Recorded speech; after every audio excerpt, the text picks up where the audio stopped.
I'd like to call the governing board meeting for Liberty Elementary School District, Monday, April 10, 2023, to order, being held here at the Jerry Roby District Facility Office. We have 4 board members present tonight: Board Member Parks, Board Member Aguirre, Board Member Kenyon, and myself, Michael Todd. Our next item on the agenda will be item 1.2, Pledge of Allegiance, and Board Member Aguirre, can you please lead us?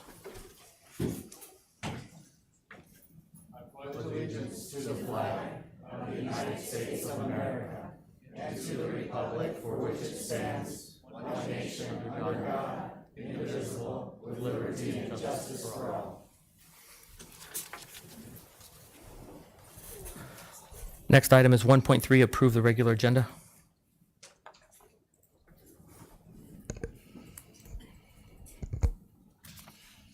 Mr. President, I'll make a recommendation to approve the regular agenda consistent with board policy BEDB and temporarily suspend governing board policy with which this agenda may be inconsistent. Second. I have a motion and a second for item 1.3, the approval of the regular agenda. When I call your name, please specify your vote. Board Member Parks? Aye. Board Member Aguirre? Yes. Board Member Kenyon? Aye. I'm also an aye. We will show that approved 4 yes, 0 no. Next up will be item 2.1, Freedom Elementary School Reports with Ms. Tony Reynolds.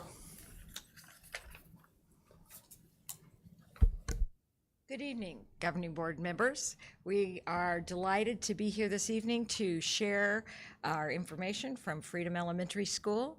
We have the vision that we want all of our students to have the opportunity to learn, be, and become. And we believe that our mission is to find a way, make a difference, and accept no excuses. So we want to show you how we're operationalizing that vision tonight. We're going to do it in 3 parts. We're going to talk to you about how we're targeting instruction so that all of our students can learn at the highest level possible. Then we're going to talk about how we apply the concepts of social and emotional learning and restorative justice so that all of our students have an opportunity to learn. And last, we're going to connect with our purpose and why we do what we do. So we'll start with looking at what we're doing for kindergarten through 3rd grade intervention. Carol Mosky, who is our reading interventionist, cannot be here tonight. I wanted her to be able to present this to you. We're very excited about the work that we've done here.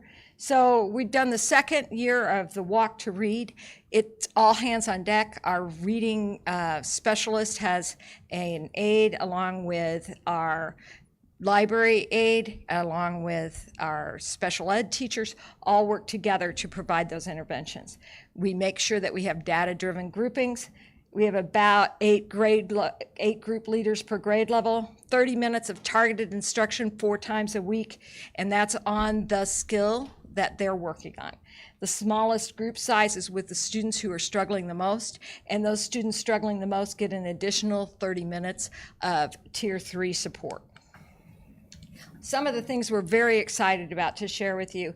In 3rd grade, we've made some significant progress on retail. That's a mark of comprehension. We want them to be able to tell you what they've read, because if you're just calling words, you're not really reading. We want them to be able to comprehend it. We are projecting to get to 62% by the end of the year. We're very excited about that. We've seen growth in 2nd grade in the oral reading fluency, in accuracy, and in retail. In 1st grade, 73% of our students are reading whole words, and we've got a 16% increase in oral reading fluency from cycle 3 to cycle 4. Those whole words read, that's where we're really pushing. They can read the words in isolation. We want them to read them in text, and that's where we're really pushing next.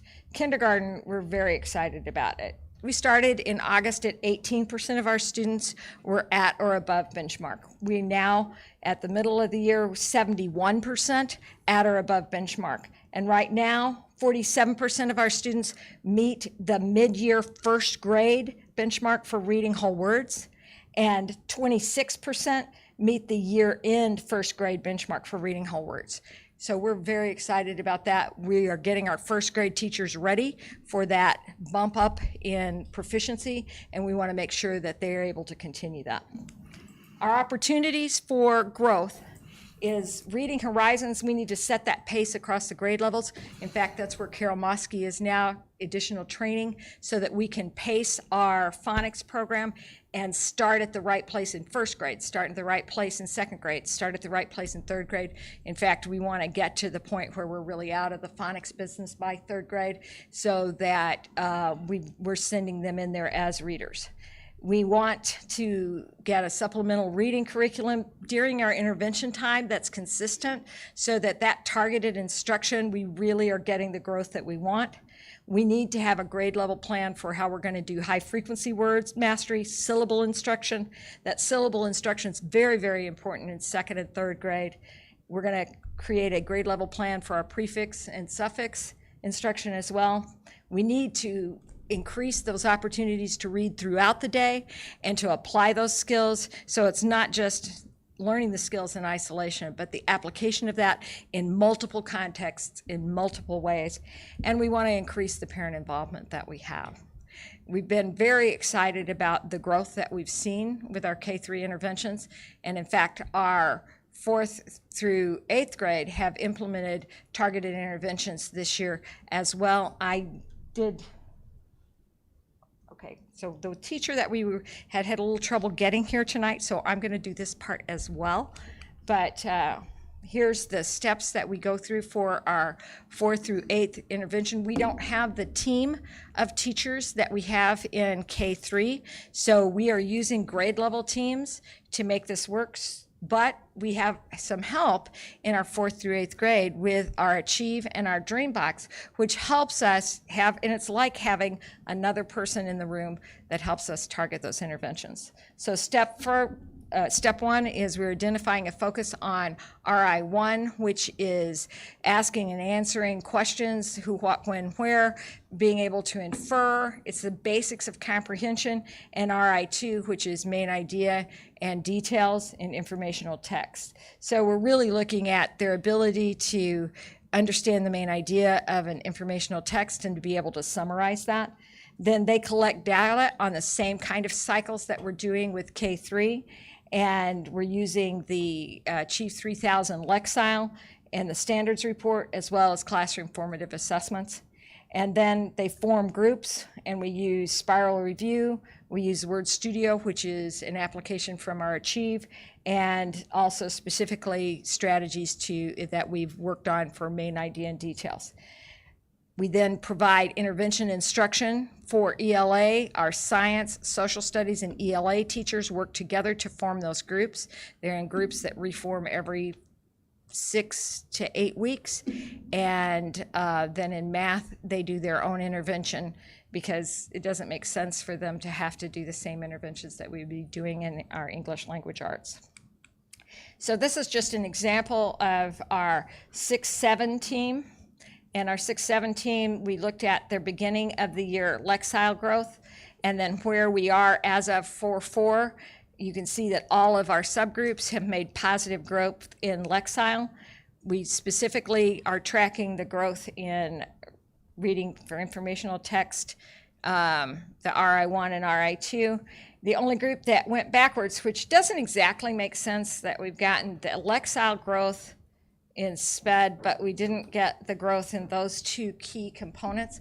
So we're not sure exactly how we're parsing that out. We're going to be doing some more analysis of that and why that's happening. And then we also are working really hard on summarizing. This is a skill that's very high yield, something that should give us results. And we're doing this in K-3 with retail, so the emphasis on retail there, which is oral, and in 4th grade, starting with it being written.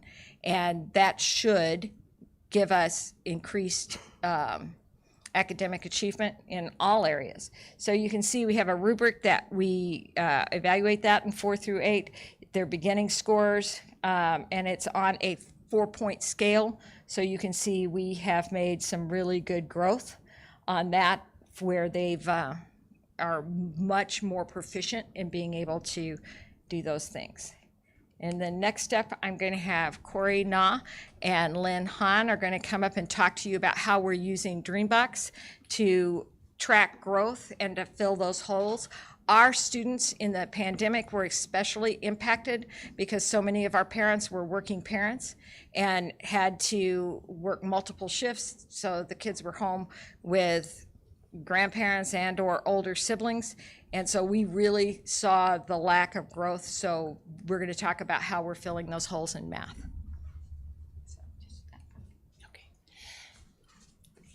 The next 3 slides we're going to show you all are from Dreambox, our Dreambox data.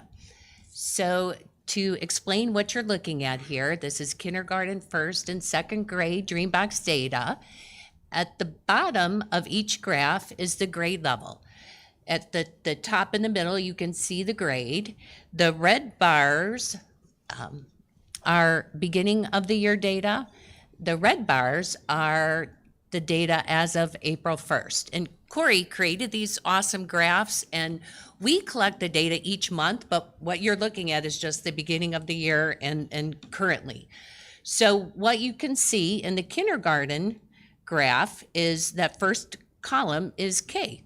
So we can see where our kindergarten students started at the beginning of the year and the growth they've made up to this current time. With first grade, you could see the kindergarten bar, which has grown. So that's first graders still learning and filling in kindergarten knowledge.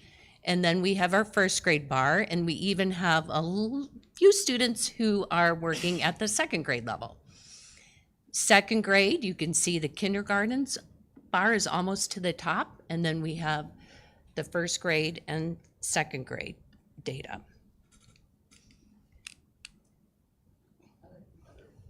Which one? This? Oh. Okay, so now we have our third through fifth grade. And as you can see, kindergarten is still filling in some first grade standards. They've made some great growth in second grade and third grade. The same for fourth and fifth grade.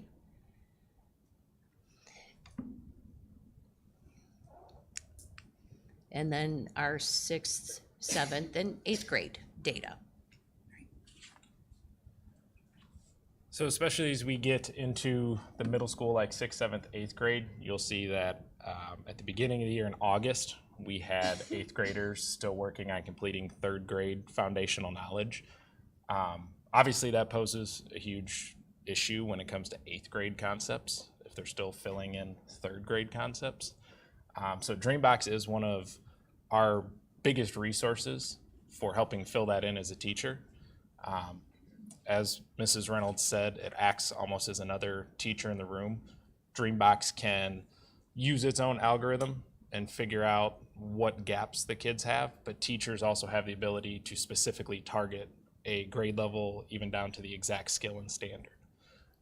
So as you notice, throughout all of the grades, there was growth on all of the bars from August to September. There wasn't a single one that dropped.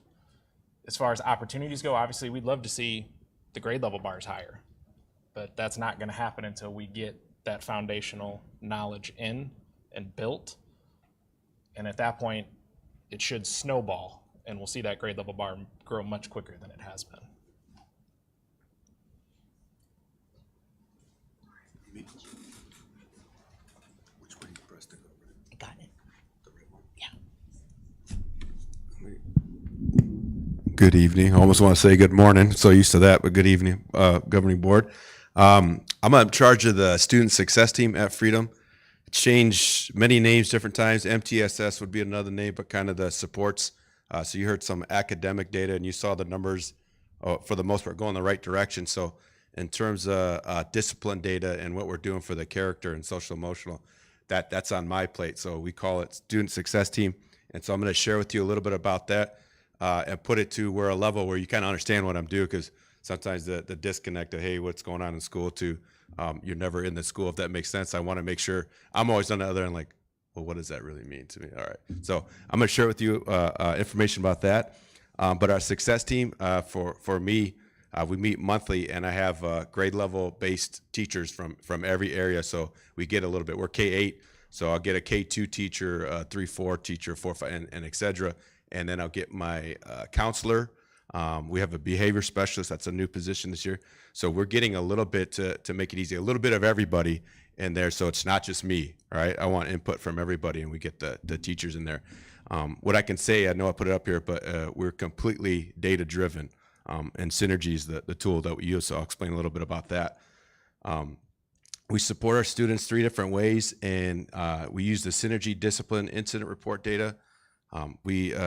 Just a long story short, if a student has a discipline incident, it's logged, it's documented, it's given a number, okay? And I run those monthly, and we go off of that. And that's what that team does, is look at that data, okay? So this is where I'll break it down to. You could say, hey, Jimmy, this is my example. Jimmy's doing real bad this month.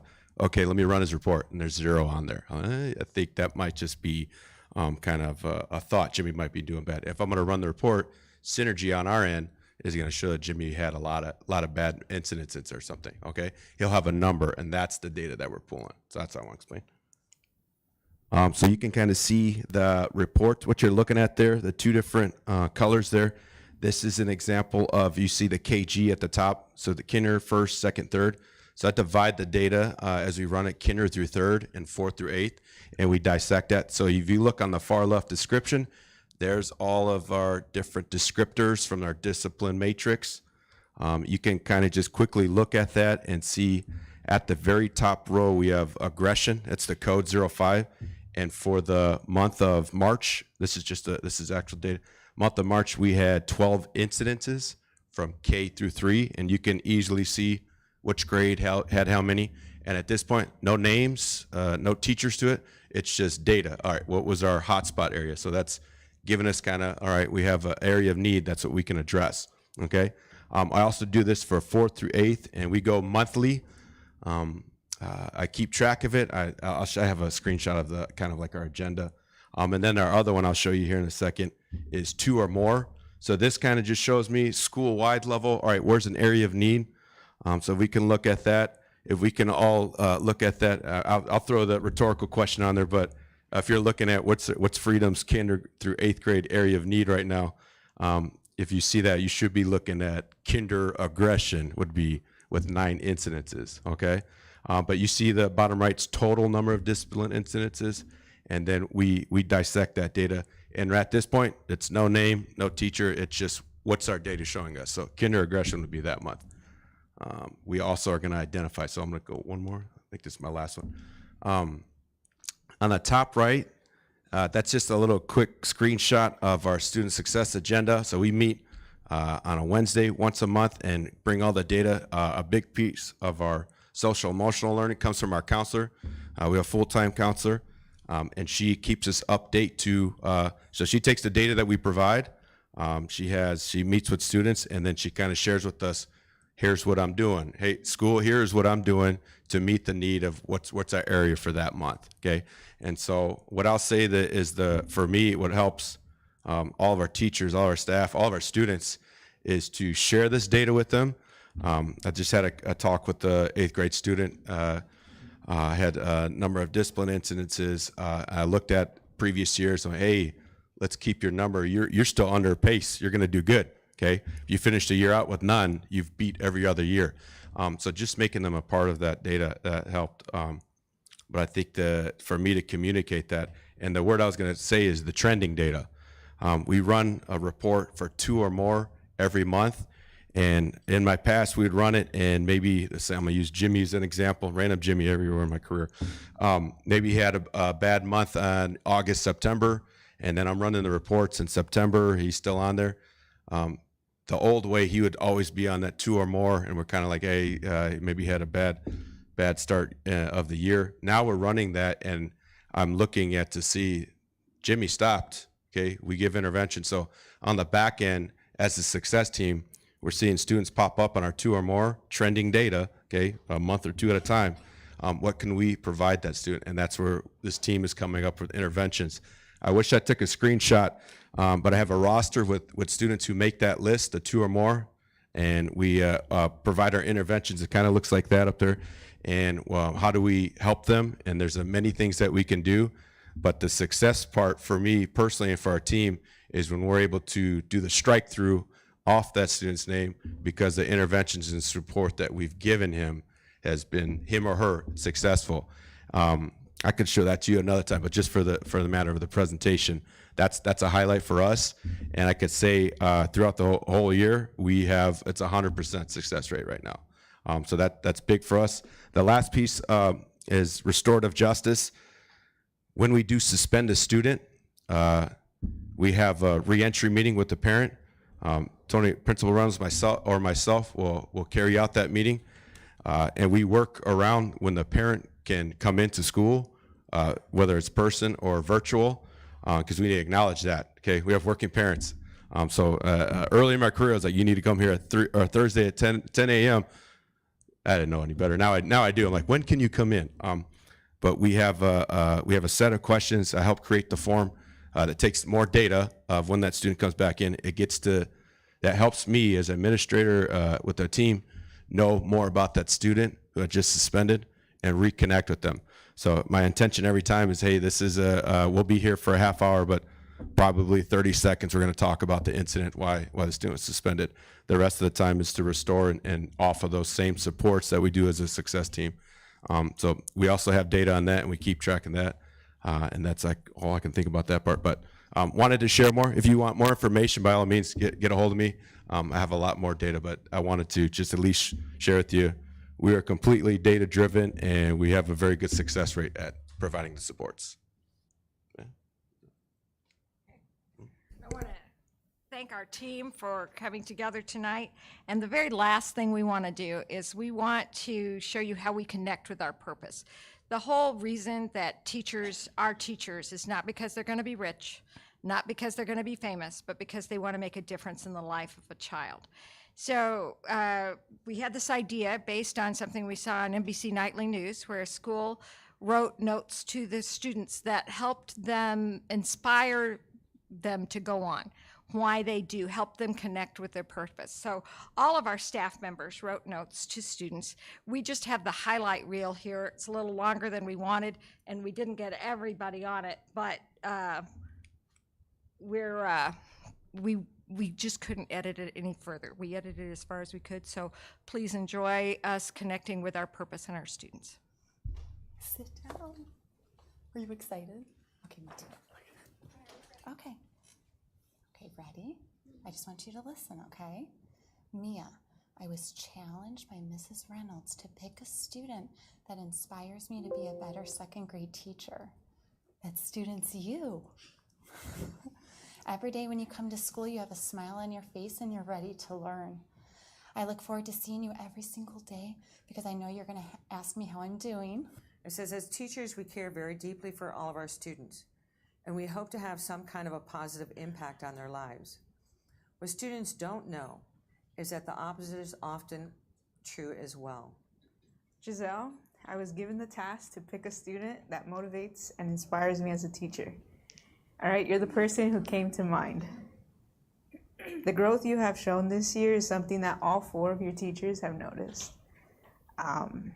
You're productive, resilient, and overall pleasure to have in class.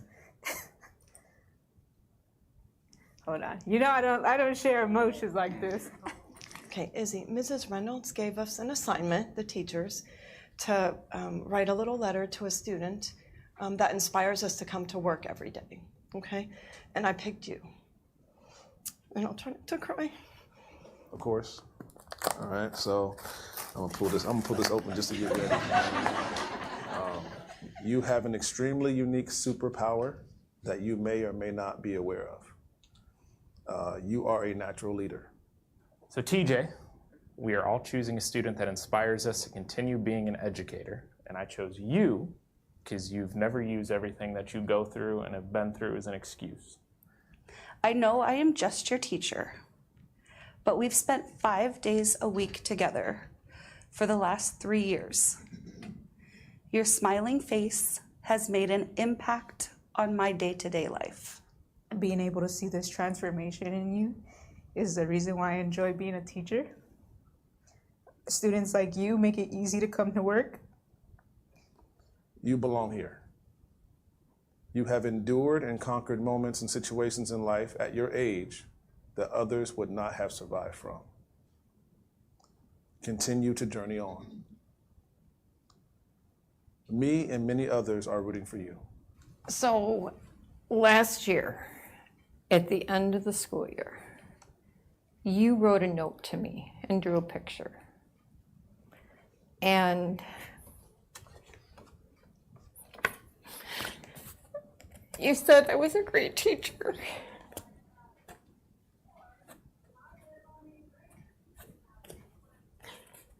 I put that up on my wall at home. And the days that I go home that are rough days, I stop and read that. And it gives me the strength to keep going.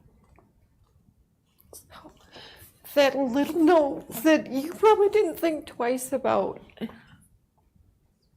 inspires me to keep teaching. So thank you for that.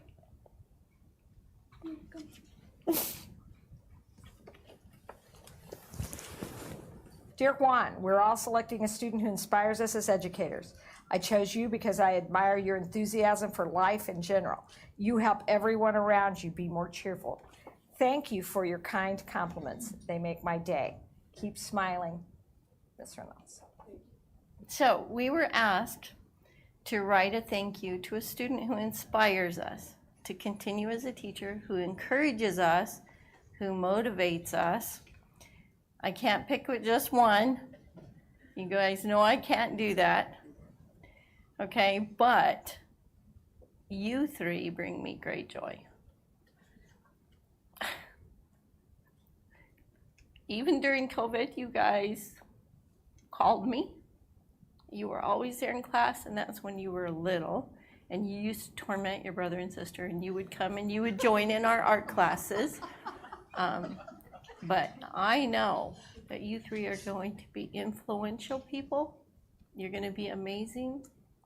And thank you for helping me continue to be a teacher.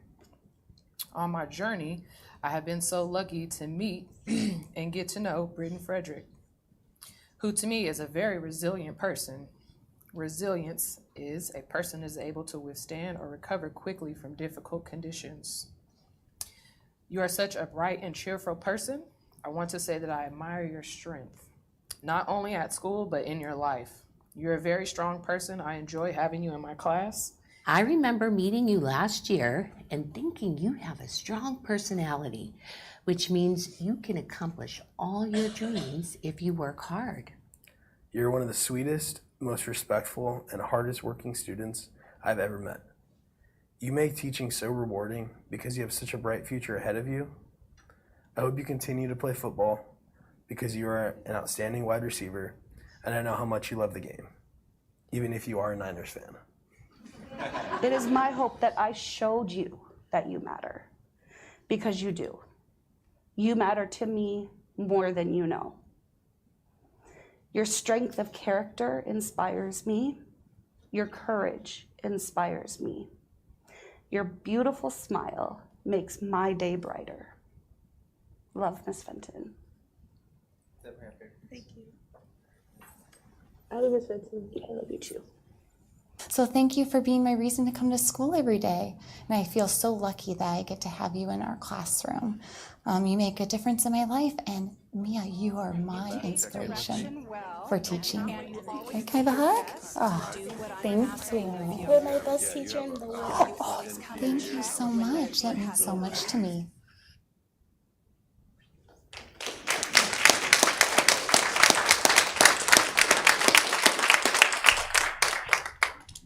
And we stand ready for any questions that you might have for us. Members, any questions? I have a brief question. We talked about the reading and how well we're doing K through 8, and I applaud you for that. I think we're seeing it district-wide. One of the things that you brought up is you didn't have the resources 4 through 8 that you have for K through 3. Is there anything that we can give the schools, your school? I mean, is there anything you can think of that would help in the interventions? Well, if we had another interventionist, we would be able, and another aide, we could provide the same kind of help. Again, those are budget issues that are very tough for y'all to deal with, and we understand that. Well, we're coming up on that stuff again, and I think it's important that we make sure that we have things in the right order when we come up to, revising our budgets and planning for next year. So thank you. And we'd also, in conjunction with that, our English language learners need additional support. So if we combine that, that would be like the perfect position. Perfect. Thank you. Just congratulations. You keep moving forward, just like you always have. So you all are making a difference. Proof's in the pudding. Yeah, I mean, I echo the sentiment. What you guys presented tonight was excellent, and coming off of COVID, hopefully we can finally, get these kids to where they really need to be. And that is a big hurdle. It's a really big hurdle. But we can see the evidence. You guys are putting your heart into it. Your staff, thank you so much for caring so much for these kids. It means a lot. It really does. When somebody enjoys being at work, and like we heard, some days aren't all butterflies and rainbows, right? But knowing why you go back and do it, So thank you. I'll just, dovetail on to a little bit of what my fellow board members said.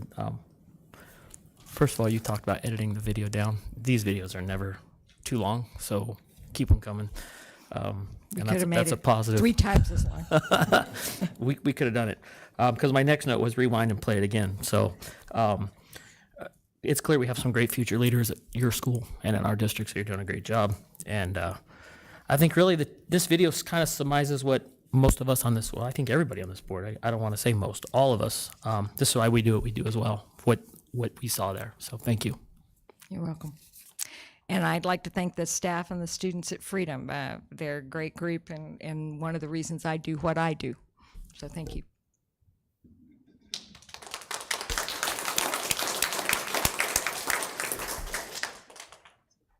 Okay, our next agenda is item 2.2, administrative reports.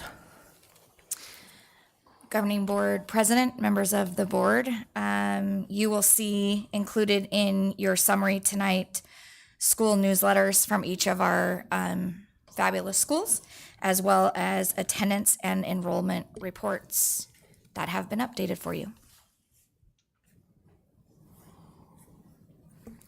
Board members, any questions?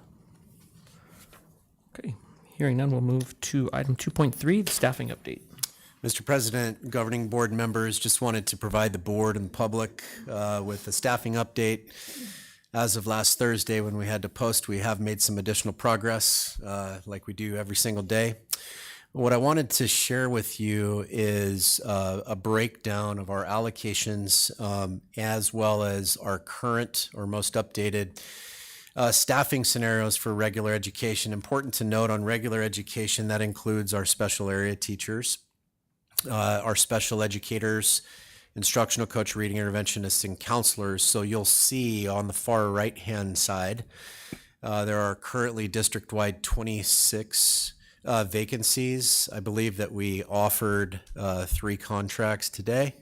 So that number is dwindling significantly with each day, hopefully.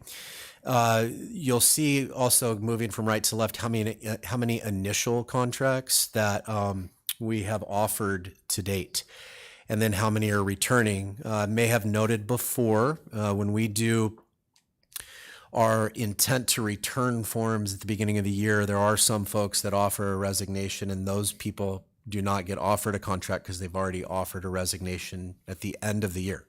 So when we talk about retention data, as I mentioned before, we'll talk about retention data in August when we get the final numbers, but this is just a staffing update here for you. So the 180 out of 264 is a pretty good number, at least in terms of what we initially have moving forward. I also just wanted to provide a school by school breakdown of kind of where we're at, so you kind of see by campus where we're at specific to these categories. So you'll see consistently throughout these categories in the next several slides. In Blue Horizons, a couple of interesting pieces about here is that team has worked extraordinarily hard. We've offered 21 initial contracts, and we only have 2 vacancies right now, which is really, really phenomenal in a growing school. Remember, we added some staffing. We added 5 staffing to that school because of their growth. And we did have a little bit of turnover there, but they have worked really hard, and we're in a great shape with Blue Horizons. We just have had some great success at that school. They've worked really hard. At Estrella, you can see we're in great shape at Estrella. We offered 9 initial contracts. We have 0 vacancies at Estrella at this moment in time. At Freedom, as well, done a really good job there. We have only 3 vacancies and offered 9 initial, and 25 out of 37 are returning.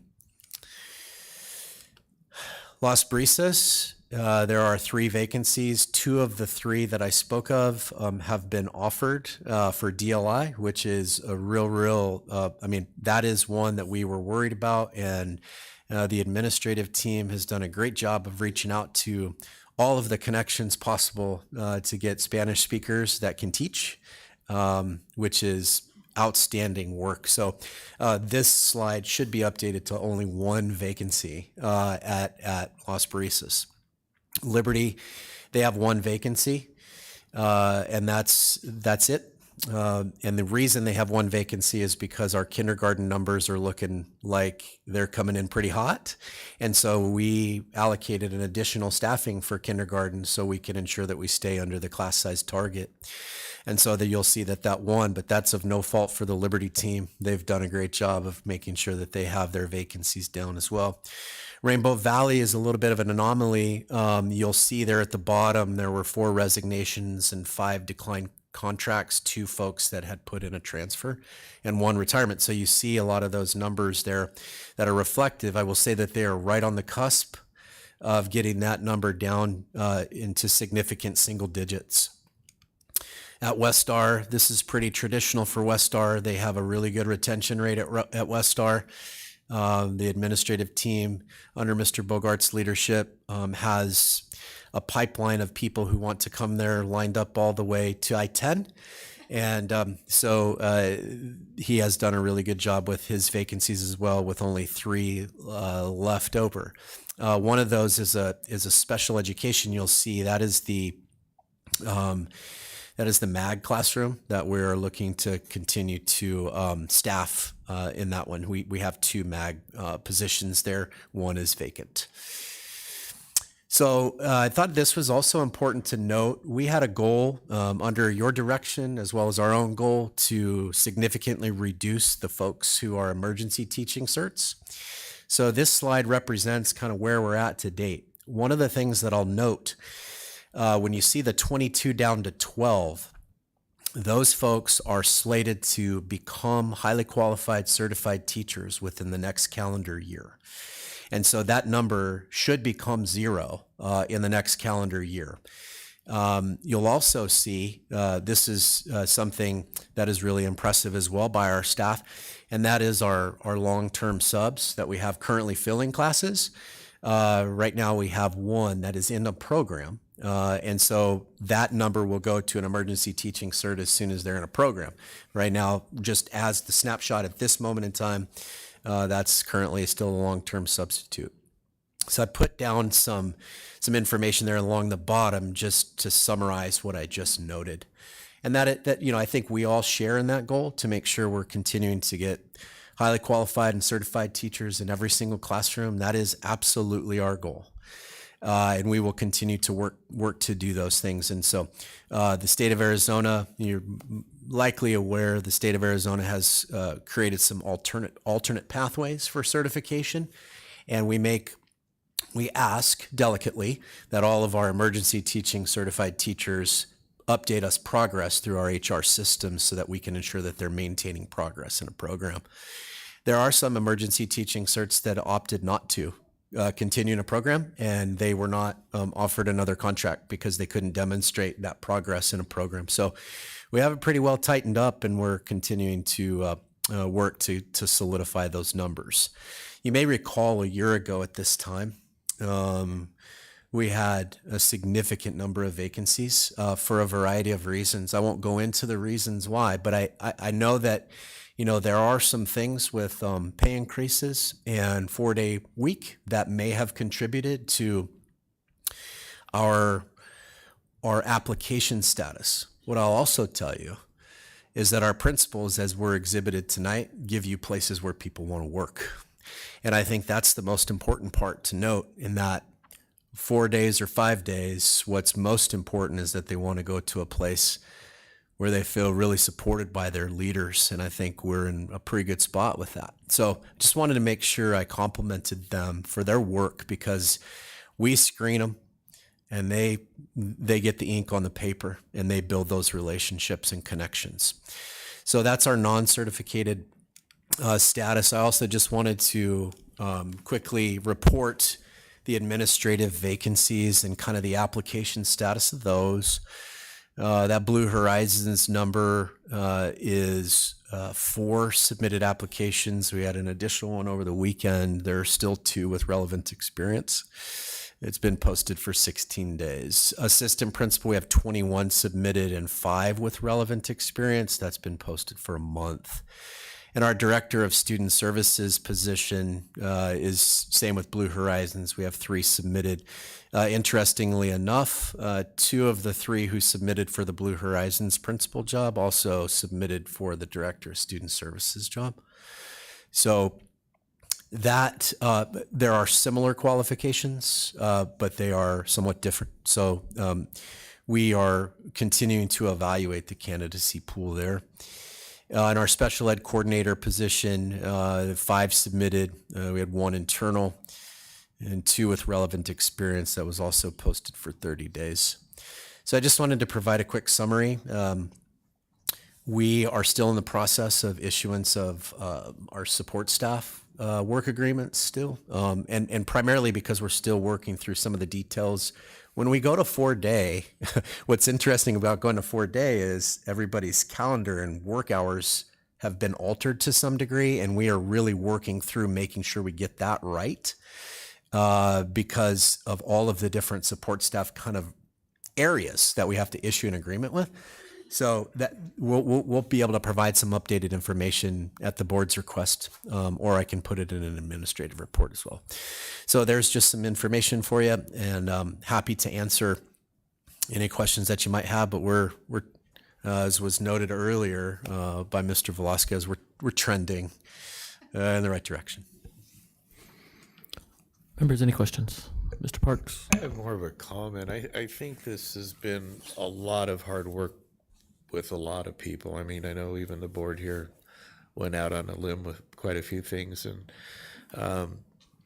it's an absolutely wonderful thing to start seeing the payoff on the backside of this. And I got the opportunity to spend the morning with Mr. Neminsky, and he expressed to me that they were just dumbfounded and they were thrilled that they were able to fill all their positions with credentialed teachers, and that was the best news of the day. So anyway, good job everybody. Thank you. Member Aguirre. So I just had a question about Rainbow Valley. What can we do? Clearly we need to do something, because it's not right that the well-off schools continue to stay well-off and our Title I schools continue to suffer. It's not right. And I'd like to know, what do we need to do to make it right? Clearly, we're not supporting that school. I'm going to take a shot in the dark here on ways that we can continue to support. I think there are some things that have been put in place that we haven't yet kind of seen the fruits of the labor, so to speak. So there's a couple of things that we did. If you'll remember, last year we had a half-time principal. Now it's a full-time principal. I think we'll see the dividends at some point, and very soon. We've also added an additional reading interventionist to help support the teachers. We had our instructional coach that filled in as in a classroom to absorb multiple duties, and really, I think, stepped up in a big way to help support the students in the classroom while trying to maintain. We have had some turnover at that school. There's been changes in leadership, and I think that culturally speaking, that is improving. I also think that, and I believe that it goes a long way, but part of our capital plan has been to revamp that school. And I think that draws a different level of attention and pride in that campus, not only just from the students, but from the adults as well. We gave it a facelift. We did the gym floor. We did some stuff on the interior. We replaced the fence. Next, if we can just get some water, we could grow some grass. But I think those things impact it. Are we there yet at that school? No, we're not. Are we anywhere close to where we were a year ago at this time? No, we're not. We're in better shape this year. And I believe that Ms. Cagle and her leadership team have done a really good job of setting a standard and a pace for moving forward at that campus. I'll also add, we've began to loop you in with some out-of-the-box thinking in regards to some self-contained programs that are housed at Rainbow Valley, and some of those programs have our largest vacancies. So we are working on what are some other options that we can do to support Rainbow Valley School to be just as successful as all of our other schools. Is it a matter of folks just don't want to go out and teach at Rainbow Valley or even be support services at Rainbow Valley because it's just not worth it to them? Is it an equity thing that we need to look at here? I don't think it's an equity thing. They're staffed equitably based off of all of our other formulas. I think that there has been some bumps in the road. And I truly believe that the culture and climate of that campus is shifting. When you have significant gaps in that, sometimes teachers who may have been brought on under a different administration have to make some choices. And there's a high standard there. And, I think Ms. Cagle can speak to it about that there's equity. And quite frankly, I think we're paying particular attention specific to where those needs are, right? And so Ms. Camp mentioned, something about the self-contained program, the CCB program there. Well, the board has approved some really great incentives that should entice folks to teach there. There are paraprofessional supports and things that are really need to be in place there. And the consistency of staff is one thing that we just have not been able.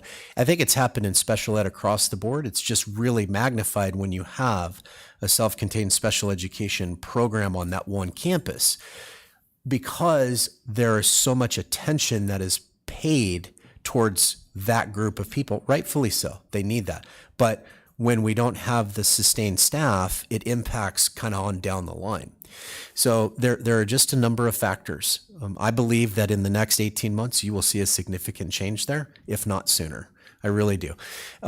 One example is that Liberty 2 years ago had, and I'm not talking about the transfer over to Blue Horizons, I'm talking about the staffing, less than 2 years ago at a Title I school had significant vacancies.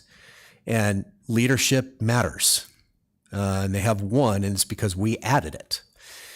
You'll see Freedom has 3 because of what you've seen tonight, and that's a Title I school. Leadership matters. I've heard it before, and we believe that we have the right person in the right spot to change that. So I just want to be clear. I believe in Ryan also. I just want to make sure that we as a district are moving the funds, moving the attention, moving the support to a school that is struggling because her and her team can't do it on their own. Correct. That's what I'm trying to get at. Understood. Okay.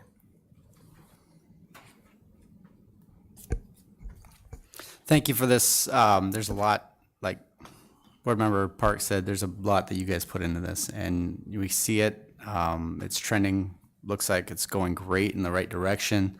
Can't wait to see every one of these filled, every one of these vacancies. And I think you're right. You know, leadership does matter, and people wanting to come to a community, a district, a school that has the environment that they want to go to every day makes a difference. I also would like to, also thank our communications director, because she's been getting out in front, getting our district out in the news, and I think that all makes a big impact. It makes a big difference. So looks good. Thank you. I think my fellow board members covered everything well. I too am concerned for Rainbow Valley. There's some great things that continue to go on down there year over year, and they'll just get better with additional staffing. So later on, I'll ask an agenda topic so we maybe look at this a little deeper in the future. But otherwise, it is exciting to see these numbers coming up, and I think it shows that our district is definitely trending in a positive direction. Right now, if you're an educator, you can work pretty much anywhere you want to work in the country, anywhere. And for them to be picking here and see these numbers, I think it clearly says we're on the right path. Our next item will be item 4.1, public comment. What's that? 3.1. Sorry. Oh, thank you. Correction, 3.1, governing board update. Board Member Parks. Well, I had a wonderful opportunity to visit Blue Horizons and spend a Wednesday morning in the district. And, it's going to be sad to see Miss Sanchez go, because I really enjoy her, and I think she does a wonderful, wonderful job. Mr. Nieminski and one of their wonderful eighth graders guided me around, and I got to watch the phonics program in a couple classrooms, and then watching how they did their R blends to slides. That was cool to watch. I didn't quite understand how that was working, but it from my perspective, it added a lot of insight to what's going on in the classroom, and I really appreciated that. We got to see how the Achieve 3000 was working in the classrooms, and I really enjoyed that as well. Again, I want to thank Mr. Nieminski for putting up with me for a few hours. But anyway, thank you all. Appreciate it. It was a good time. Board Member Aguirre. Had the opportunity to attend Ag Night at Liberty. It went well. It always does. Thank you to Holly and her team. Also, big thanks to Maricopa County Superintendent Steve Watson. He was there doing some filming with the kids and interviews, so looking forward to seeing that on the county website. So thank you. Board Member Kenyon. I also got to go kind of hit the tail end of Ag Night. I tried to make it for the whole thing. I love that event every year, and work wouldn't let me go. So brought the kids there later in the night, helped clean up, and it was really neat to see the amount of staff, amount of people, amount of families there. It was incredible. The next night I got to go over to Rainbow Valley and really experience their carnival. There was just crazy. There was almost nowhere to sit down. There was so many people. It was very, very fun, energetic. I anticipated, and I even told Miss Murphy when I walked in the door, I plan on being here about half the time. I'm going to go over and see what's going on over at Freedom. But they didn't let me go. So I ended up staying there all night, and my kids would not let me get out of there without spending lots of money. So I hope you enjoyed that. My kids really enjoyed it, so thank you for that.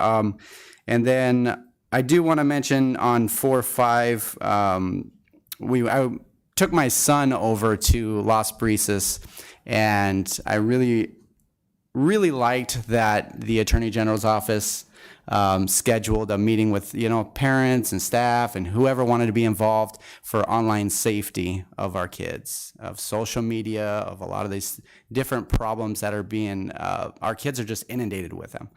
And, it was a good presentation. There was a lot of data there. I asked my son afterwards, so do you see why I don't let you have social media? He's like, yeah, Dad. But no, really, there's a lot. It's scary when you look at the numbers. It really is. And so I do encourage, that was recorded. I encourage every parent, even every staff member, to get on the website, watch that. It's eye-opening. So we got to protect our kids. So that's all I have. I was fortunate enough and lucky enough to attend Ag Night. What a great event it was. Unfortunately, Paul's not here to talk about it because he always does a better job than me, but fantastic. Everybody there was excited. I had one person who was talking, we were just talking, and they said, it seems like attendance is down a little bit. I said, well, the school's a lot smaller, and if you think of that and then you think of the size of this crowd, it's actually bigger, and I think it was. Also, they did some really nice things of kind of spreading it out to take our community through the entire school versus just being on a field or just in part of it. So again, that might have made the number look smaller, but there's no way that number was disappointing at all. It was fantastic, and it was just a great night. Our community partners were there, set up in the gym. We had other, Stotts came out with tractors. We had Board Member Aguirre's daughter and their animals out there. There were many other families that had some animals. So just a great night. The staff did good. It was great seeing PTO, our community partners. And for a long time, I've talked about being community anchors. And in this area, we don't have a lot of parks. We don't have a lot of community things in our district. And we certainly raised the bar last night, or at the last Ag Night. It feels like it was last night. It was a few nights ago. But just a tremendous job and a lot of fun. I too had another commitment that night and ended up calling and saying, not going to make it. Gonna be here for a while longer, because it was just fun and it was great to see the excitement of everybody. So, much smaller school and a crowd that really, to me, didn't even seem that much smaller when you saw everything that was going on. So fantastic night. Thank you for everybody that participated. All right, now we can move on to 4.1, public comment. A few of them here. First up will be Suzanne McAvoy.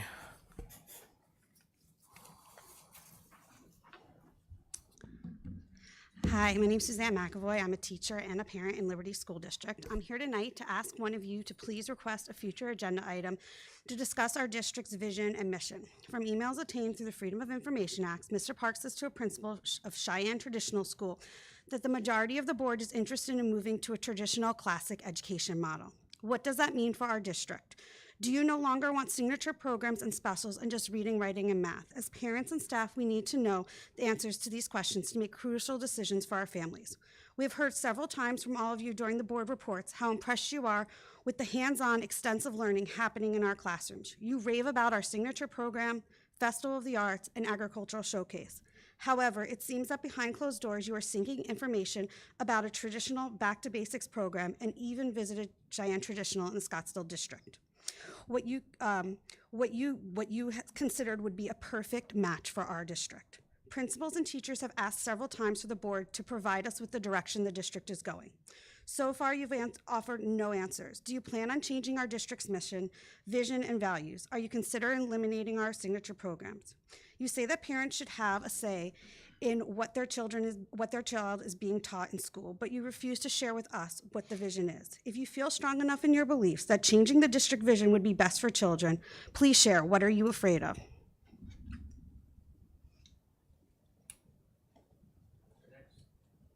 Our next speaker will be Kelly Zimmerman.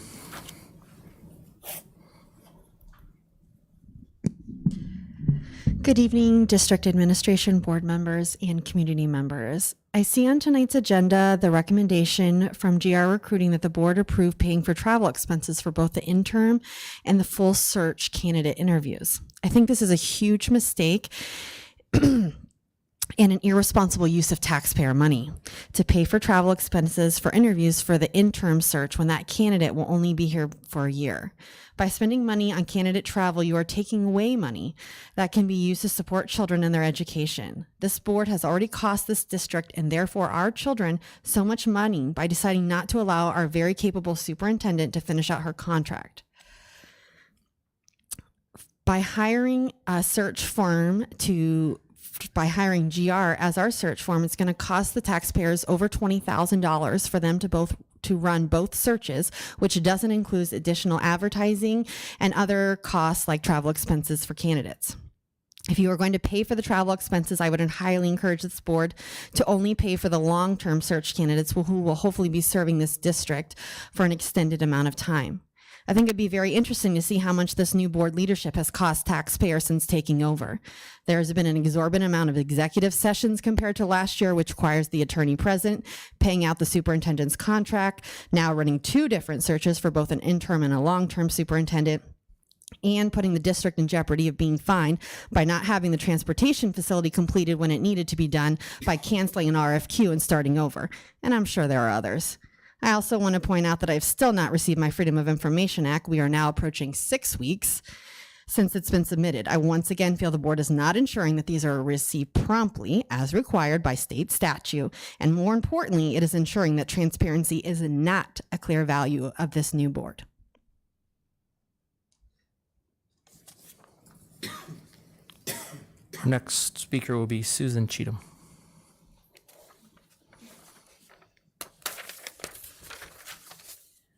Hello, and thank you so much. I just want to say that I'm sorry that Mr. Bixler is not here. I understand he got in an accident, and we're very sorry, and we're going to be praying for him for sure. But this is regarding Mr. Bixler, and I just want to read the scripture from Psalms 139, 13 through 16. It says, "You formed me in my innermost being, shaping my delicate inside and my intricate outside, and wove them all together in my mother's womb. And I thank you, God, for making me so mysteriously complex. Everything you do is marvelously breathtaking. It simply amazes me to think about it, how thoroughly you know me, Lord. You have even formed my bone in my body, every bone in my body, when you created me in the secret place, carefully, skillfully shaping me from nothing to something. You saw you created me to be, but you saw what you created me to be before I even became me. Before I'd even see the light of day, the number of my days you planned for me were already recorded in your book." And I want to say about a month ago, it was said that Mr. Bixler goes to church, and I think that's wonderful. And but this is what came up in my heart, is that if he goes to church and he goes to worship God, right? But this God he worships created him to be a man. Pure and simple. So by saying that he is a woman, he's saying that God made a mistake. And then number 2 is that Mr. Bixler says he cares very much about the children. And my question is how can he be supported by or receive endorsement from an organization that clearly murders them? That's all I want to say. Thank you. Next will be Elwood Counselor.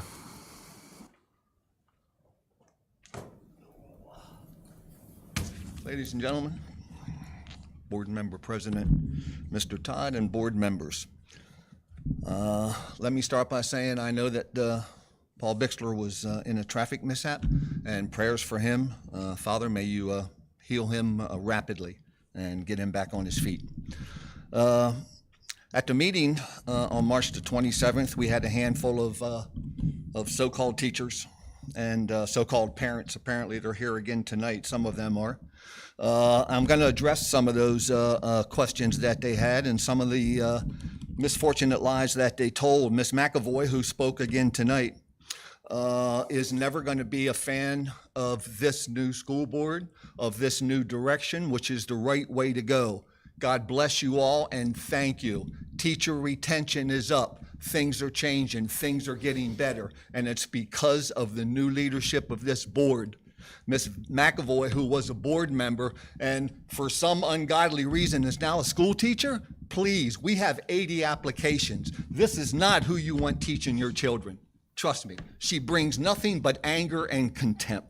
Let's move on to Miss Kelly Zimmerman, the same one. She's going to come up here, and every time she comes up, she's going to bitch, moan, and complain that she doesn't like the new board. She doesn't like what you're doing with the superintendent, because she supported the last two supers who did not get the job done. And were supported by Mr. Aguirre and Mr. Bixler, but they still didn't get the job done.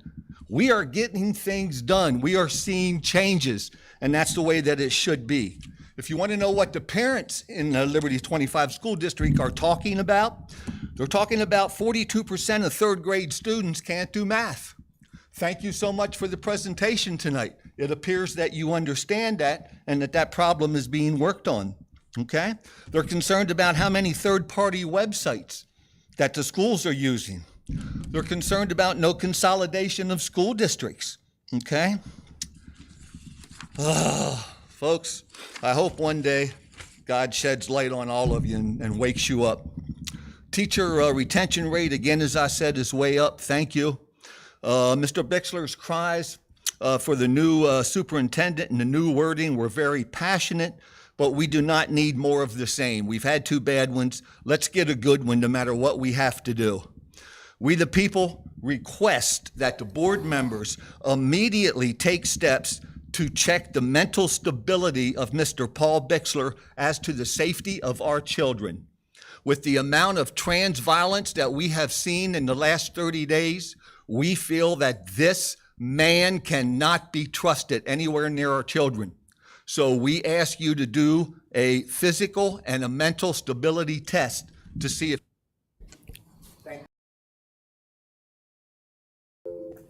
Next will be, looks like Roberta Cobb. Oh, sorry, Robert Cobb. Greetings, members of the Liberty School Board. My name is Robert Cobb, resident of our school district. You have a very important job ahead of you selecting a new superintendent. As a grandfather of 3 children who are currently in this district, I was moved to speak today because of Board President Michael Todd's recent comments about the qualifications for a new superintendent. He suggested the new superintendent doesn't need to have educational field experience to be a good leader of a school district. To emphasize this point, he made several poor comparisons to the fire service when he said in one of his quotes, "There are very few fire departments across the country that you want a fire chief to be in charge of a hazardous material incident." He also added that chiefs aren't experts at all levels of the fire service, and many get degrees that aren't related to the fire service. As a former chief of operations for Jersey City Fire Department, and after retiring, becoming the National Director of Community Hazard Mitigation for the Insurance Services Office, ISO, and more recently, Firehouse Magazine Hall of Fame inductee, I am uniquely qualified to tell everyone that these statements distort the truth, are offensive to fire chiefs, and reveals a lack of understanding about the fire service. I was the first responder to 9/11, arriving just after the North Tower collapsed. That incident, in great part, included a hazardous material incident. If you don't think that's true, there are at least 2,000 people that have died or are dying because of the hazardous materials. The incident commander was the chief of the New York City Fire Department, which is exactly what you want managing a crisis like that. It's a terrible idea for a fire chief to be inexperienced on all aspects of firefighting, as Mr. Todd had stated, just as it is dangerous for a superintendent of a school district to have no classroom experience. A quick example, the New York City's new fire commissioner has an outstanding business background, but no department experience whatsoever. It's also true the commissioner and the city are facing several lawsuits filed by top chief officers of the FDNY. When a leader does not know the ins and outs of the service, and the leader is not going to be functional, and that dysfunction is expensive. It'd be a shame to see the same thing happens in my grandchildren's school district. Please select a leader with strong educational experience in teaching administration. You had one, and Dr. Schief. You're gambling that you'll find another one elsewhere. Please don't roll the dice on a non-educator and gamble with my grandkids' education. Lastly, Mr. Todd, I speak or have spoken at every fire department conference in the country. At age 75, I still get asked to speak and bring my educational programs. This is Sir, your time is up. Thank you.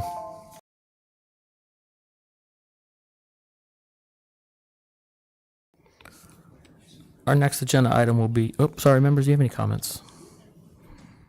Okay. Our next agenda item will be 5.1, the approval of the consent agenda. And I think you want to pull one. I do. Board members, President Todd, administration is requesting to pull 5.8, the Yellowstone landscape. We need to be able to provide some more information prior to bringing it back. Okay, members, any others? Mr. President, I make a motion to approve the consent agenda with the exception of item 5.8. I'll second the motion. Have a motion and a second to approve the consent agenda with the exception of 5.8, which will be brought back by administration at a later time. Call your name, please specify your vote. Board Member Parks? Aye. Board Member McGuire? Yes. Board Member Kenyon? Aye. I'm also an aye. We will show that approved 4 yes, 0 no.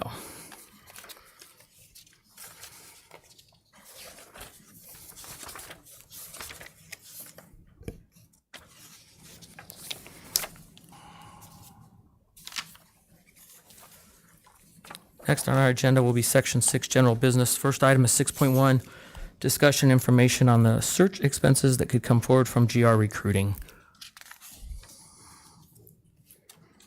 Good evening, Mr. President and board members.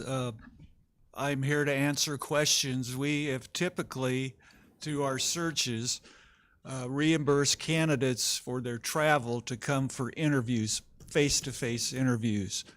We want to be transparent. We want to make sure that you approve that. Typically what we would do, and we've discussed this with Denise, your legal advisor, about having the candidates submit their expenses to GR Recruiting. Recruiting, excuse me, will then reimburse the candidates, and then we would submit that as a search expense to the board for reimbursement. Again, we just want to be transparent. The candidates deserve to know up front whether they're going to be reimbursed or not, so we leave it to your discretion, but that's how we have typically done it with searches in Arizona. And I'd be glad to answer any questions. Members, any questions or comments? Yeah, I had a question, or I'm sorry. You can go. You called it. So I've done interviews myself for multi-billion-dollar projects on the other side of the country, and we do them virtually with the clients. Atlanta Falcons Stadium, I did an interview there for the GC as a superintendent over design, and we simply did it over virtually. And that is an option if you would like to do that. Typically, during COVID, we did that quite often, but before COVID and since COVID, typically boards like to see the candidates in person, face to face. Now, you don't have to bring 6 candidates in. You can bring 2 in for face-to-face interviews. So you have that discretion. You could still do it virtually if that's what the board decides. I just want to remind you the posting, the job closure is April 21st. The board will meet with the consultants on May 2nd, so keep that date open. We'll meet in closed session. You'll review some of the applicants. It's very confidential, so we don't share that information, the candidate information. So you'll have an opportunity at that meeting to determine whether you want to bring in 2 people or 4 people. Just a little more information. Right now, we've had 18 applications. About 10 have actually completed the applications. Out of the 18, 7 are out of state: Georgia, Florida, Illinois, Iowa, Nevada, Washington. So you do have multiple candidates from out of state. We typically, since we're a national search firm, we like to be able to cast that net pretty broad to be able to bring in a good slate of candidates. It will impact the candidates if you don't reimburse them for their expenses.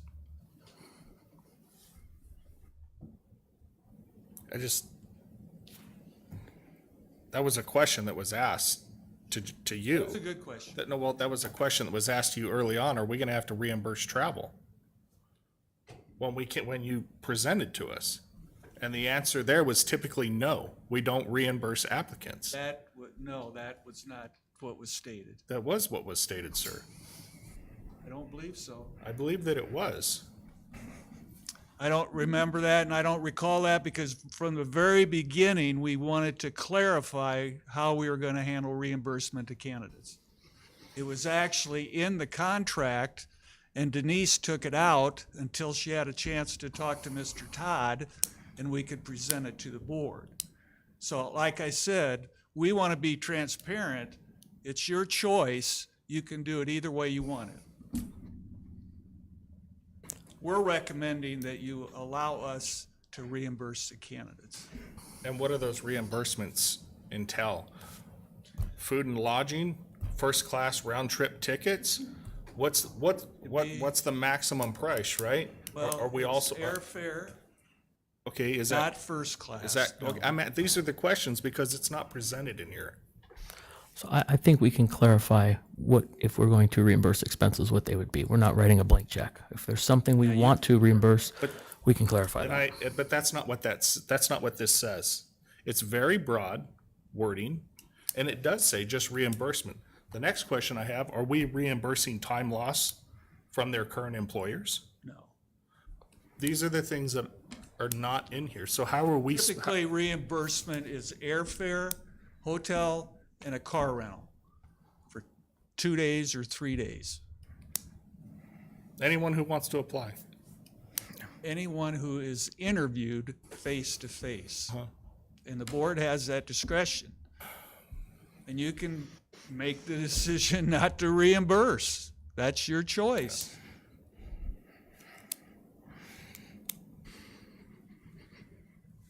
No further questions. Mr. President, I make a motion, we approve the search expenses as presented.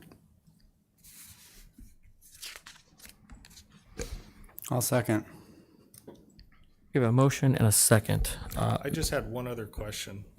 You can go, sir. Can this be looked at as gifting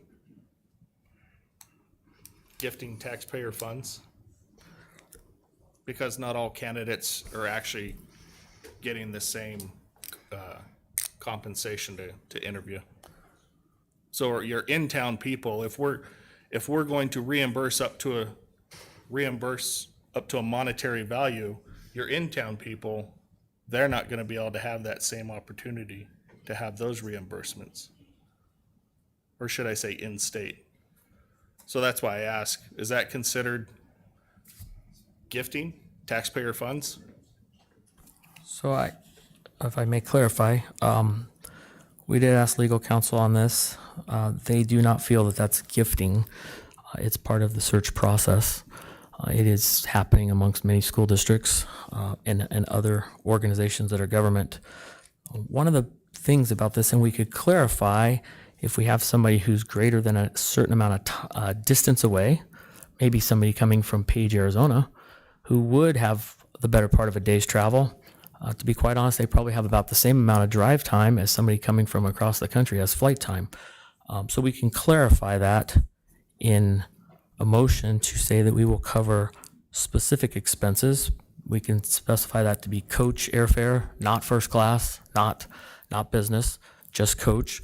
We can clarify that we will rent them an economy vehicle and not an SUV or a higher dollar. We can clarify those items, but overall, the legal opinion is that this does not count as gifting. We're really not gifting anybody anything. We're bringing them in specifically for this presentation. If I may, I think there is some relevance to bringing somebody in who may be from a long way away. because they're not familiar with the area. And the last thing we want to have happen is we identify a candidate who comes here and then realizes this just doesn't quite look like the pictures that they saw on Google, or this just isn't the right location for them. Then we have somebody who's here who is not happy and is looking to get out, which puts us into this process all over again. So just some thoughts there. But, I certainly feel even somebody who maybe comes from far northern Arizona may not have been around here. And they may have interest to come look at the area, see our actual campuses. That's something that they really can't do on Zoom.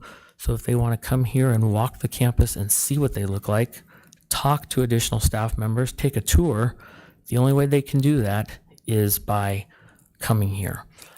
And the exact flip side of the argument is if you don't offer this, you're kind of financially crippling anybody who's not within a short driver's distance away, who can do that in a day versus somebody else who's taking 2 or 3 and has to travel a great distance.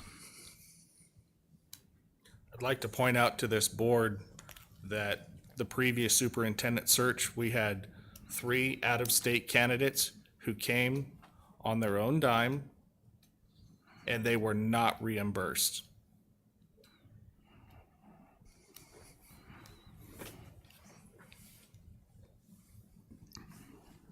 The farthest one came from West Virginia.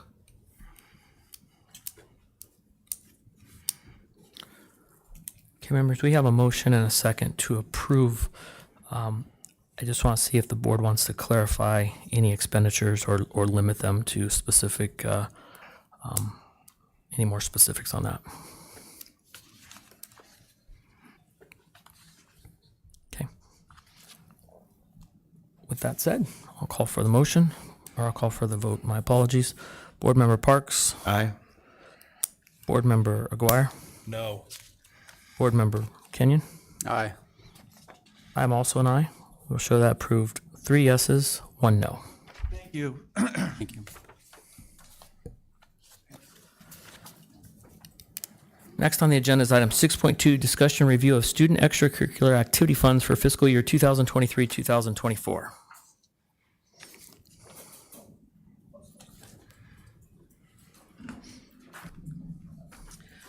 Good evening, Mr. President, members of the board. The Liberty Elementary School District believes that extracurricular activities are a very important part of the overall education process. In order to help offset part of the cost of all extracurricular programs and provide these opportunities equitably to all schools, the district charges an activity fee for all extracurricular programs. Extracurricular activity fees for the 23-24 school year proposed by administration are the same as they are for the current school year. Those fees are as follows: $50 per student per activity for extracurricular athletics, $50 per student per activity for Science Olympiad. For Student Council, Yearbook, and NJHS, the fee is $10 per activity, $50 per activity for other extracurricular activities and/or clubs. For extracurricular field trips, the cost would be $1 to $450, depending on the type of field trip. And other fees may be charged per student to be determined based on the exact cost of items such as costumes, supplies, entrance fees, and transportation costs. The district allows waivers of fees for financial hardship. The activity fee form includes instructions on how to request a waiver, and instructions are also included in the notice of activity fees sent to parents. Pursuant to Statute 15-342, discretionary powers, the fees must be adopted by the governing board after notice has been sent to parents. Therefore, this administrative report being presented is for information and input. The district will send notice to families in English and Spanish between tomorrow and by the April 24th board meeting. The district will bring back the finalized fee schedule for adoption at the April 24th board meeting. At this time, I solicit any input from you on the fees. Board members, any questions? No. If nobody else has one, on our extracurricular field trips, I'm just a little concerned if we keep that at $450 right now, only because we don't know what gas prices and so forth are going to do. I think this probably affects Disneyland trips and so forth. And I don't know if we can forecast out what that costs are going to be. So I hate to get to a point where we have kids planning on that trip. They've been working a long time for it. And then with increased gas prices, bus companies may charge a little more than $450. I don't know what that cost is currently, but I'm just concerned if that happens, do we have the ability to come back and modify this, or are we locked into this price? I think you'd be locked into that price. However, there are some other components that could contribute to that. So tax credit could be one thing. I mean, if the board would like for us to do some research in the next couple of weeks specific to, some increased prices for this type of thing, we could certainly look at that, to look at what a market might bear for those types of trips, given what we've done in the past.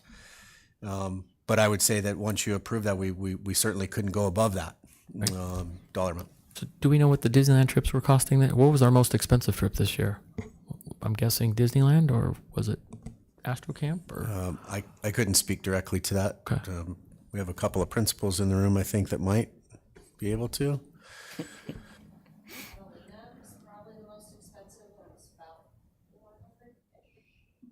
So we're pushing 450 real quick. I think we should probably look to that.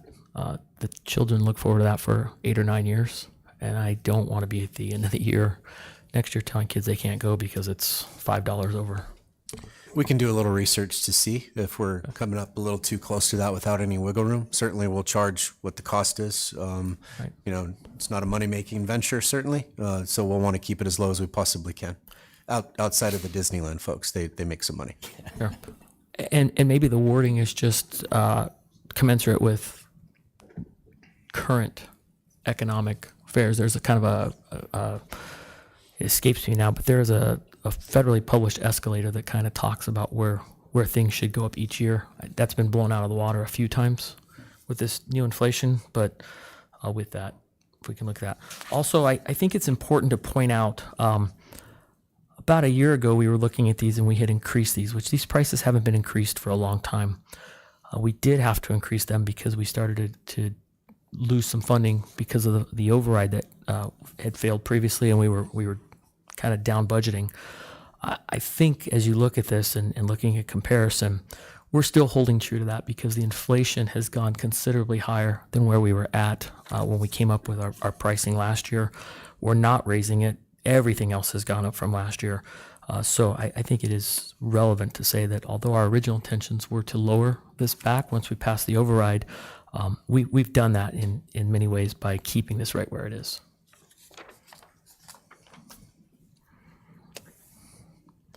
So I just need a little bit of clarification. Do we want to leave it at 450, or are we doing some additional research to see what that actual is? I think we're going to do some additional research just to make sure we're there. But you can probably do that pretty quickly and then move the letter through. I would think the board would be comfortable with that.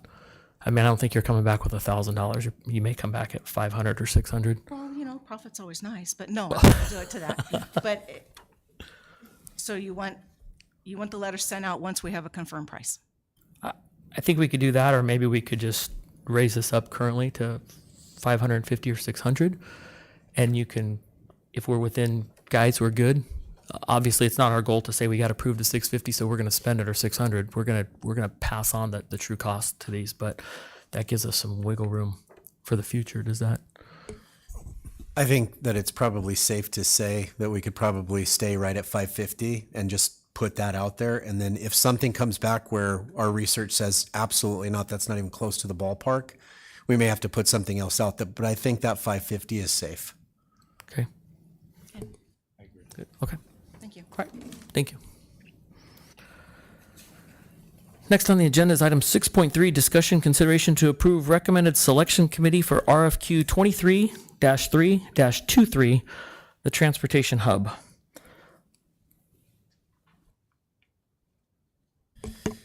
I think you're up again. I got it.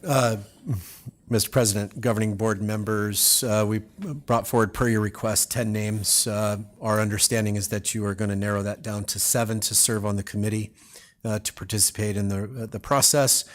The 10 names before you are district personnel and some other folks that we've reached out to that have agreed to participate should they be selected in this process. Just a reminder, we have to have a minimum of 4, which has been outlined, and that also does include a construction company. I'll just note real briefly that because the request and whether or not folks are going to bid is not yet due, I didn't feel comfortable with reaching out to some of our partners and beyond if they were going to then bid. So I asked some clarifying questions to those folks as to whether or not they were going to bid, and obviously they couldn't interview, serve on the committee and also bid. So that's why you see a very limited scope here. Our obviously Mr. Schmidt is our architect. He's been approved to do so. He's still going to be there. I think it's imperative that he remains. In terms of our district personnel, those are people who have experience with interviewing the process before, for the most part anyway. And that's the 10 names that we were able to come up with. Thank you.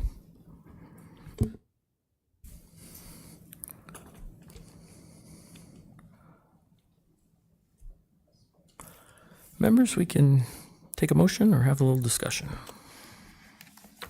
I'll give it a shot here. I'm making a motion to approve the selection committee members: David Schmidt, John Moreno, Kay Hamrick, Patrick Shepard, Kevin Gates, Natasha Camp, and Beth Strickler.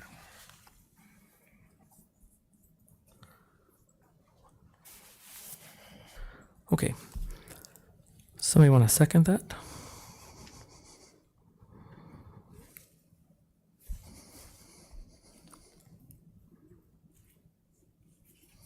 Did you read it, Dean? I'll go ahead and second that. Sorry, it took me a minute to look through everybody. Okay, so I have a motion and a second to approve the following for the selection committee. That would be David Schmidt, John Moreno, Kay Hamrick, Patrick Shepard, Kevin Gates, Natasha Camp, and Beth Strickler. Is that correct? Okay. We also have a second. So we will now take a vote when I call your name. Board Member Parks. Aye. Board Member Aguirre. Yes. Board Member Kenyon. Aye. I'm also an aye. We'll show that approved 4-0, or 4 yeses, 0 nos. Members, our next item on discussion is 6.4. This was requested by Board Member Aguirre, discussion of Board President resignation. I will bring notice to the board that Board Member Bixler did communicate with district staff because he is not able to be here tonight and asked that this be held for a future meeting. With that said, it's up to the board's pleasure as to how they would like to handle this. I don't have a problem with it. Since it was Mr. Aguirre who brought this up, I would like to just tackle it now. I don't have a problem with it just because Ms. Bixler was the one who confirmed that she would also like to have this discussion. So, but if the board so chooses and we want to talk about it now, then so be it. Let's move forward. Okay, I'm hearing to move forward. With that, we'll move forward with the discussion.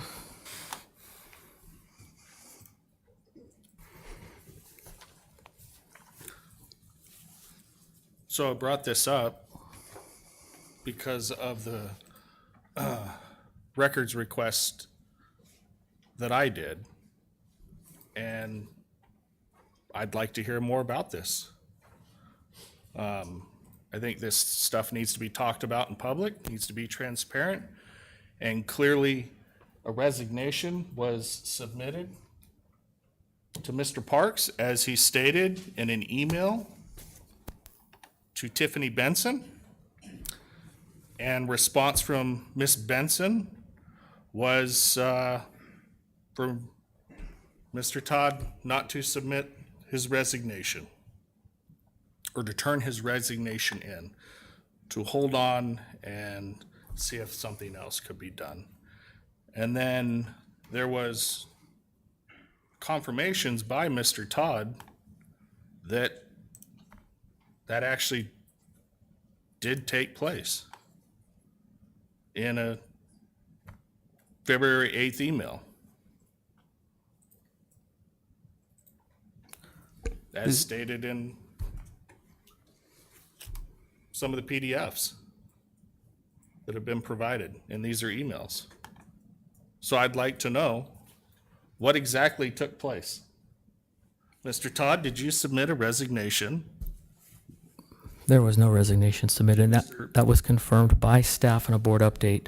By policy and by state law, a resignation must be submitted to the county superintendent's office and the Secretary of State's office. Furthermore, there was no other resignation. There was none to either of those departments. There was none to the district office, and there was not one to anyone else. Okay. And that was clarified with staff. At the end of the day, it does not matter if somebody wrote one, which I did not. Did I think about this long and hard? For a short, very, very short second, as we had a lot of things taking place. But more importantly, it was to get the attention of some people to recognize that there were some things taking place that were causing some turmoil. But So at if the end that of the be day, if that's the case, and if that's factually what you're saying, there was nothing the one submitted. you're the one who's Listen, stating it. we're not going to politically grandstand. Parts. Why in the email did you state Sir? that you received a resignation I'm letter? not going to participate in this witch hunt. Board Member Aguirre, we do not have Well, I the, believe it's not a witch hunt. It's a witch hunt. Board Member Aguirre, we do not have the ability to put any board member on trial at this, nor censor, I think this is nor on anything trial. else. This is a discussion, and I And we are understand clarifying it's it. really uncomfortable that board Not. members don't like to have certain things come out in the public, but we are elected officials, and this is why we have folks that come up here under public comment and say the things that they say about government people. Unfortunately, we're all government people now. Right? We are. It's and we better to follow have rules. things transparent. And if you were just saying something just to say something, then it's better to just say, I was just saying something to say something, and we'll move forward and it'll be over. But don't continue to say that you didn't say something or that you're not going to participate in a witch hunt, because it's not a witch hunt. I know that that's a real nice phrase to use nowadays. Mr. Aguirre, your comments have been heard. There is no resignation on file. That's all there is to discuss. This district and the students and the staff deserve to have stability. And the last thing that they need is to have stuff like this going on behind closed doors, and then it comes to the public eye. Mr. Guire, have you ever been emotionally written something or gotten charged up and said something you regretted? In this position, no. Really? No. Okay. Well, I'm glad you're perfect. Not everybody is. I'm pretty sure something happened recently after a board meeting. I believe so. So obviously, Mr. Todd's still here. My understanding is there's been a lot of public records requests, which is fine, but it seems like somebody's always trying to find something that a particular number 3 of us are doing wrong. And that is a witch hunt.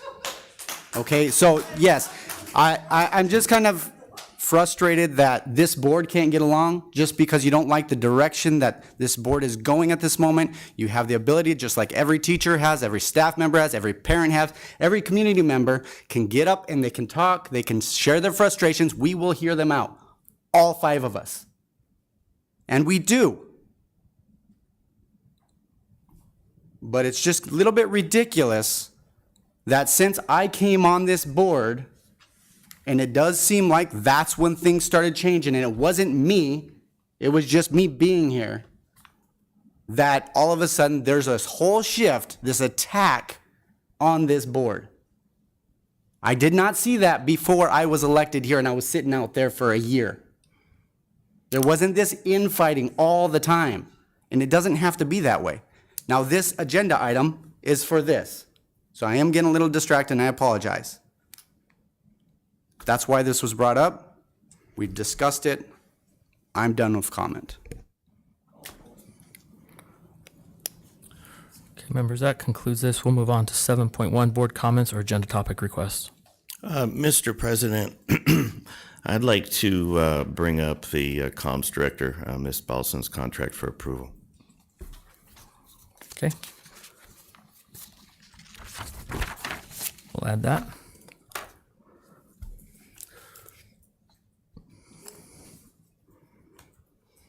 Anything else?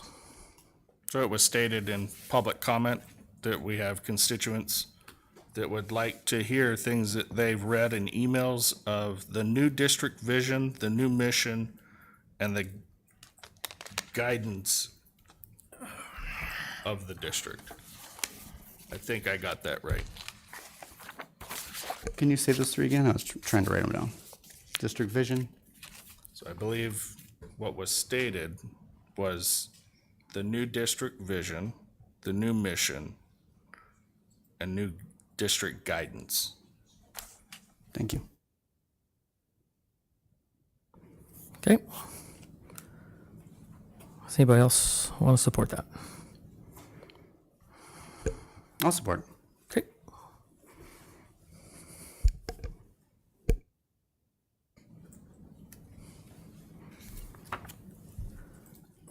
I would like to, I clarified this before last meeting, but I'd like to make sure we get on the next agenda or start the process. I believe it's a work session to look at our budget. A lot of things have changed. We need to make sure we're tracking that and we have the plan for the future lined up as we approve this. So we need to schedule some work sessions for that. We can work with staff to come up with dates that will work with the board. My other concern is absenteeism, and it seems like it's extremely high among some students. I've heard we have a couple at Liberty that have 64 possibly absences. I think we need to discuss that and see how the district is going to handle that moving forward. That seems like it's a distraction. I don't know if that's a correct number, but that's alarming if it is. So I think maybe we could start with a board update on that. Kind of like to see numbers, true numbers of absenteeism. We don't need to identify the students, but somehow look at where those are at. And that would be something I think we should discuss. And if we're getting back to sending letters more often or what we're going to do to curtail that cannot be good for any student. But I'll need support for that from someone. I'll support it. Okay. Just to clarify, you asked for that as a board update? Let's confirm those numbers. If those numbers are remotely close, then I think we do need to start discussing that from a higher level at a board meeting.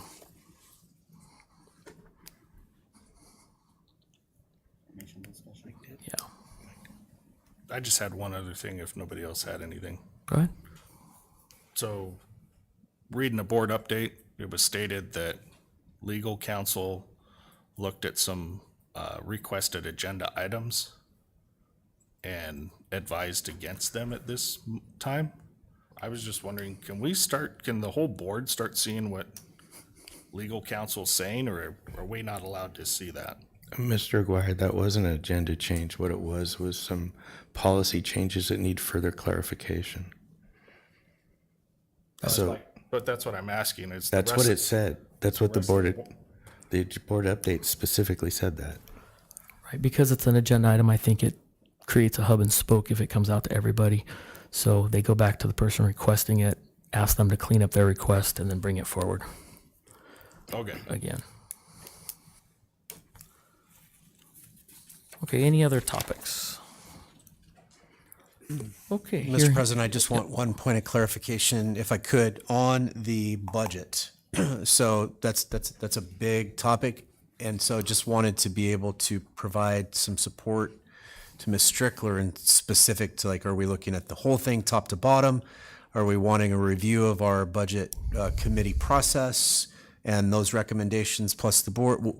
Can you provide us some direction in terms of what it is that you're hoping to look at for any report or study session so we're going in the right direction? I think we need to look at the budget as a whole. I would like to see a better breakdown from what we get. Currently, we get a big, large sum of M&O money, but I don't know where that goes. I've asked about the budgets for the communications director position, and I was told there really wasn't one that exists, and we need to plan for that. And that's a new person in that position, and I think they're going to have to submit some sort of a budget to get them the equipment that they need to carry out their job. It's not fair to expect somebody to do a job. You can't have a construction worker show up without a hammer.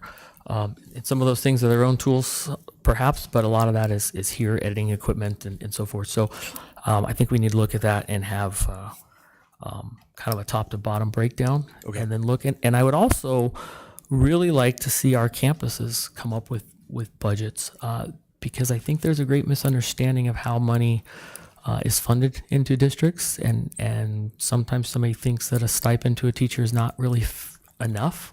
We've received some letters of that. Unfortunately, that's all the money we have. So we've got a lot of we've seen great teachers. We see it every time we have an update. Smart folks a lot of mathematicians as well. So let's get them involved in this so that they have more transparency and more understanding of where we're at with the budget and how we move forward and how we're trying to manage this. I think that provides us some direction. Thank you. Okay, members, our upcoming board meetings are April 25th, May 9th, May 30th, June 13th, June 27th, and Tom mentioned April 24th? Or May? 24th, April 24th? So he said the job closing was April 21st, but he said we're going to have a meeting on May 2nd. I did hear that.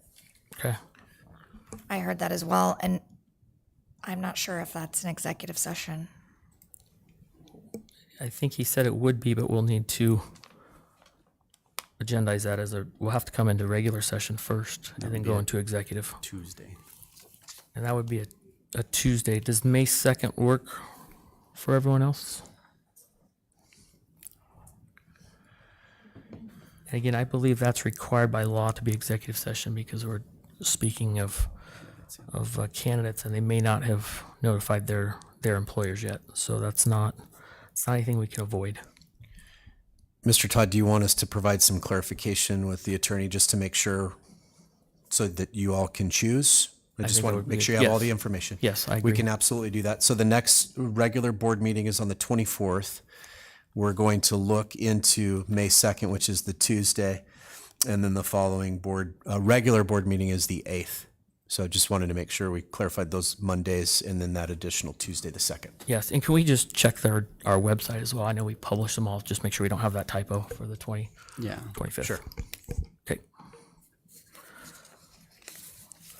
Okay, brings us to most everyone's favorite part of the meeting. Item 9, the adjournment of the board meeting. I make a motion to adjourn the meeting. I'll second. Have a motion and a second to adjourn the meeting. Call your name, specify your vote. Board Member Parks. Aye. Board Member Aguirre. Yes. Board Member Kenyon. Aye. I am also a yes. We will show it approved 4 yeses, 0 no's. The meeting is adjourned.